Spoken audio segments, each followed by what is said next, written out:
Hello, everyone, and welcome to episode one of Whitfield on Whitfield. I am your host, you guessed it, Sam Whitfield, and I want to welcome you to this brand new series I have on YouTube here.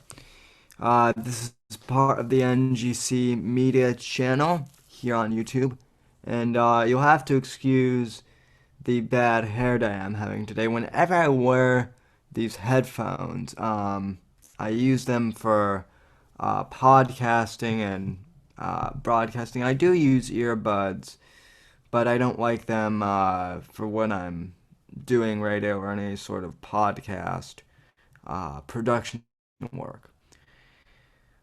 So anyway, welcome to the new series. Most of you guys know me from my political podcast, The Whitfield Analysis, on NGC Media, on the NGC Media website. And again, I encourage you to check out our website over at ngcmedia.net. But as Matt Dallas described in the intro video for our YouTube channel, this channel that we're doing, what we're putting together, is basically a channel for non-politically related things. All of us at NGC Media have expertise in the political field. Each of us have, expertise on certain things, whether it be economics or media or, big government or whatever, journalism. And so we come together on radio through our individual shows to bring you comprehensive, conservative political coverage. However, we're also normal college kids slash young adults, and like everyone else, we have interests outside of politics too. And so we wanted to create this YouTube channel to really express our interests and expertise on other areas outside of politics.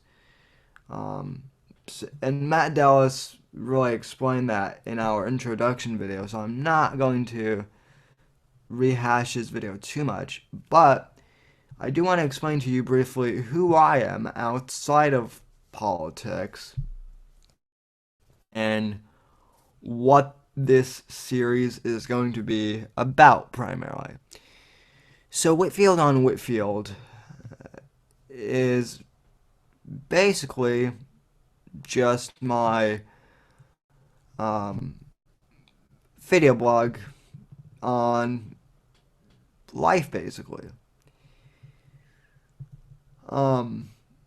It focuses mainly on film and entertainment. I have to tell you guys, I'm a big movie buff and I'm a big music buff as well. Those are my two passions in life outside of politics are music and film. Now, I'm not a musician and I'm not a film director either. I'm more of a film critic, if that makes any sense. I critique movies and I critique music. And I've been doing this for, years, just in social conversations with my friends. And for a long time, everyone's been saying to me, you should do a podcast or you should do a YouTube series about music or movies or pop culture or whatever. And for a while, I didn't really want to do it because I just kind of wanted to keep that. I wanted to keep that kind of part of my life private since I was already doing a whole bunch of political commentary. I didn't really want to mix the two. But then about a year ago, I really made the decision that, yeah, it would be okay if I mixed the two on my series if I did 50-50. Um, because politics does get to be, you know, stagnant and stale after a while. And people kept saying, you know, you're an expert in a lot of this. You know a lot more than most people your age do about movies and music. So it was kind of like, all right, if you guys want it, I'll do it for you. And I love doing this. I think you'll have a lot of fun in this series. We're going to be covering a lot. So just to put a quick background on some of the movies that I like. How we're going to be breaking this down is I'm going to do a movie review. I'm going to be doing one video uh, per week on movies, and then another video per week on music, probably. And I'm not going to be doing the greatest and latest blockbuster hits in terms of movies, nor will I be doing the latest and greatest reviews for the latest albums. Really, it's going to be an eclectic mix. So, one week I could be reviewing the latest Pink Floyd album, which is what I'm going to be reviewing this week in terms of movies. And then next week, I could choose to review Dark Side of the Moon, just as an example. So it's not necessarily concurrent. It's not necessarily retrograde. It's kind of it varies from week to week, and I think you guys will like the way I do it. Um, so growing up, I was exposed to film from a very early age. I'm part of the millennial generation. And when I was 5 years old, uh, this is kind of embarrassing once I think about it. But when I was 5 years old, the movie Toy Story was a huge thing. And if you remember, Tim Allen's character is Buzz Lightyear. And Buzz Lightyear, for all intents and purposes, is really a, you know, kind of a spoof on Star Wars and Star Trek and some of the other science fiction. Um, but being 5 years old at the time, and I don't really remember any of this, but my parents tell this story now. Being 5 years old at the time, I thought Buzz Lightyear was, I thought he was the real deal. I actually thought Star Wars was a parody of Buzz Lightyear. And my mother was none too pleased when I said that. So she sat me down and we watched A New Hope together before all the digital remasters, before the special edition box that came out in 1997. So I watched the original theatrical version of Star Wars that was released on VHS very early on, and unfortunately we don't still have that version. But I was I was really captivated, even at that young age, by the magic of Star Wars. And really, if you think about it, Star Wars, it's a science fiction film, yes, and it's a pop culture institution in America, yes, But really, what is the original Star Wars film at its core? It's the ultimate tale of good versus evil. It's a pretty traditional story set in the backdrop of the science fiction world. It's the ultimate story of good versus evil, and that is what really captivated me, and I think captivated a lot of people from a very early age. And that was one of the first movies I had seen with real people that wasn't animated at the time, and it was really one of the first movies that I saw that was a big um, instrumental. It was a big instrumental achievement to the film industry. And after I watched Star Wars, obviously we watched The Empire Strikes Back and then Return of the Jedi. And I was just simply amazed by how this film was magical. And it was, and it still is. It's one of the crowning achievements of film. It definitely is. And it's one of the big reasons why I'm a film buff today. And then when the box sets came out, the extended editions, I don't know if you remember, but by like 2001 or so, I know that VHS was starting to kind of fade out, but they were still in wide use, and at that point,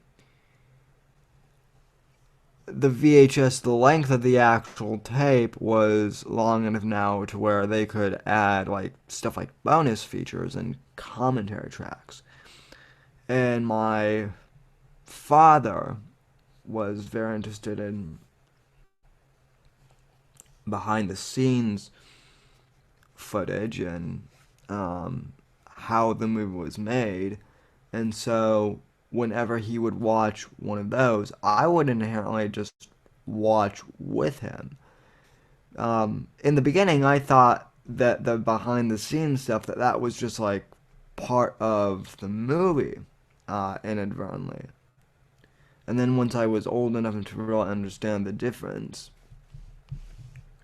I just kept kind of watching behind the scenes footage of movies, and I was fascinated with not only the movies themselves, but how they were made and what a certain writer's direction would be, and what they were thinking and what they were feeling about a certain film. And so a lot of my early education in film wasn't so much from anything I learned in school, but just, watching movies and learning how they were made, and through the director's eyes themselves. And so I've always had an affinity for film, and I don't really know um,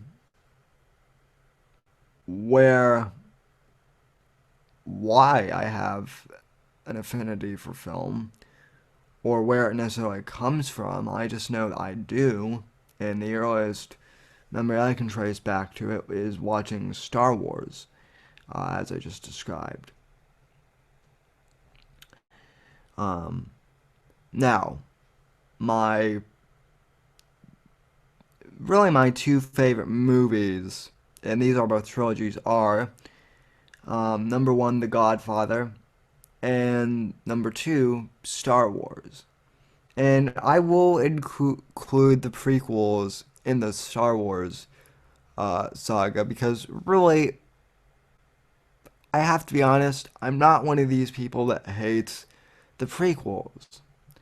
Yes, the original trilogy was better, but I've never understood this whole concept of bashing George Lucas over the prequels. No, they're not as good as the original trilogy was, But did George Lucas ruin my childhood, as so many people like to say? No. Now, aside from like a couple minor parts, such as Jar Jar Binks and Hayden Christensen's terrible acting, I'm not a fan of those. But it could even be argued by an individual that the original trilogy had horrible acting. I mean, if you think about it, the lines in The New Hope are fairly simple. They're not that great of a monologue. Mark, I mean, the original fighting without the digital remasters or anything kind of looks cheesy in the original trilogy. And so, like I said, one can argue that the original trilogy had flaws in it as well. So therefore, I just, choose to love the entire trilogy as a whole. And, like I said, I think the whole bashing of George Lucas has just kind of become like it's become a thing to bash George Lucas. Oh, I hate the original trilogy. Why do you hate the original? Why do you hate the prequel trilogy? I mean, uh, well, I just do. It's not what I grew up with. Well, that's a pretty terrible excuse for hating a uh, series of movies because it's not what you're used to. So in terms of film, I'm pretty open about watching almost anything. I'm not really into the whole genre of horror, or the horror genre, I guess is how you pronounce that. But aside from the horror genre, I'm pretty much open to watching almost anything. Um, in terms of movie reviews, I don't really go off of what others say. You're not going to be hearing me talk like what others say too much about the movies and basing my opinions off of that. I have a pretty comprehensive view of certain films myself. So when I review them, I may include like some some other film reviewers say, but it'll be in the context of my reaction to what film critics say. And let me tell you something. Uh, there are there are film critics who do this professionally, who I don't think should be doing this. Um, for instance, let me give you an example of a just crappy excuse for a film review. A couple years ago, there was a movie with Tom Cruise called Valkyrie, and it's about uh, a group of German officers who conspire to kill Adolf Hitler. Uh, and obviously they didn't succeed, but it's that story. And one of the earliest negative reviews of this film was, I'm not making this up, Tom Cruise did not have a legitimate German accent. And none of the characters really seemed German enough. None of the actors did. Okay. Well, is the fact that Tom Cruise does the fact that Tom Cruise is the fact that he's not German really that instrumental to the story? Tom Cruise isn't, uh, he's not a spy either, and yet he played in Mission Impossible. And it's just minor stuff like that um, that film critics go on about that really annoys me. It's minor things like the fact that he doesn't speak with a German accent. It's not germane, and I think that film critics tend to get hung up on minor things like that. And I'm going to try to look at film in a much broader view in this series. In regards to music, um, I also have a pretty diverse interest in music. I'm a huge classic rock fan. The Who, The Police, Led Zeppelin, and the band Rush are among the top four favorite bands. And then the Foo Fighters, in terms of like more contemporary bands, are right up there uh, with them. And then plus we can't forget Pink Floyd. So in terms of classic rock music, that's what I'm into. I'm also into jazz and classical, um, somewhat. And when I review an album, pretty much the same thing with film reviews. You're not really going to be hearing what Rolling Stone or any of the other magazines say. You're just going to hear what I think.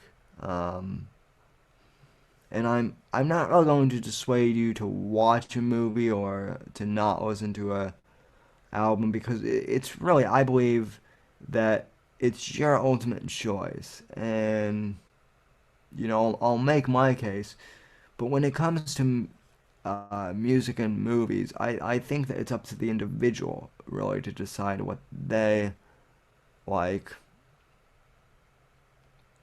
And I'm just here to give my opinion and to have a fun discussion about film and television.